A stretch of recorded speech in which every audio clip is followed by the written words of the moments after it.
Bienvenue sur Africa 2040, vous suivez le bulletin d'information de la semaine. Gabon. L'ancien Premier ministre d'Ali Bongo Ondimba a publié mi-septembre un livre critiquant ouvertement l'actuel chef de l'État. Si ce dernier se refuse pour le moment à lui répondre directement, certaines de ses déclarations ressemblent à des attaques à peine voilées. Burkina Faso. Il y a 40 ans, son discours onusien marquait l'acte fondateur du mythe Sankara dans le monde. Pendant près d'une heure, sans faire de pause pour se rafraîchir, le tout nouveau président de l'ancienne Haute-Volta, rebaptisé un peu plus tôt Burkina Faso, livrait sa vision des enjeux géopolitiques mondiaux. Il n'est pas ici la prétention d'énoncer des dogmes. Je ne suis ni un messie, ni un prophète. Je ne détiens aucune vérité. Avait-il pris la peine de prévenir? Sénégal. Arrivé à terme en août, le contrat du sélectionneur des Lions de la Teranga n'a pas été renouvelé par la Fédération sénégalaise de football. Les dernières performances n'auraient pas été à la hauteur des attentes. Afrique du Sud.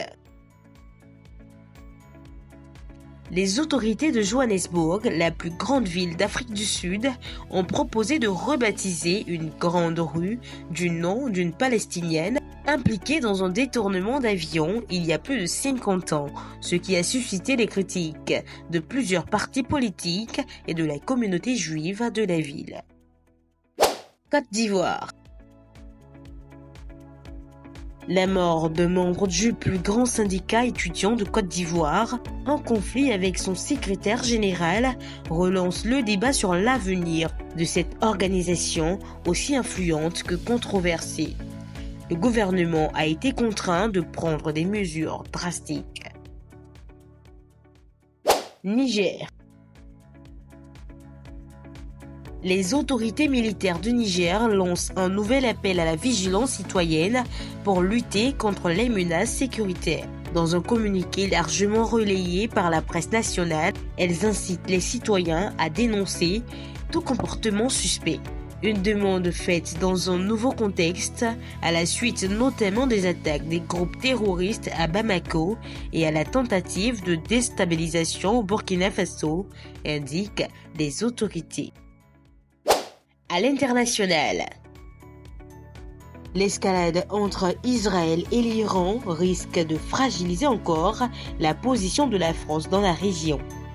Un an après les attaques du 7 octobre, tandis que la guerre de Gaza continue, Paris s'est rangé aux côtés d'Israël comme des États-Unis pour condamner le tir de quelques 200 missiles iraniens vers l'État hébreu mardi soir. Téhéran cherchait à répliquer aux opérations orchestrées par Israël pour éliminer les responsables du Hezbollah et du Hamas.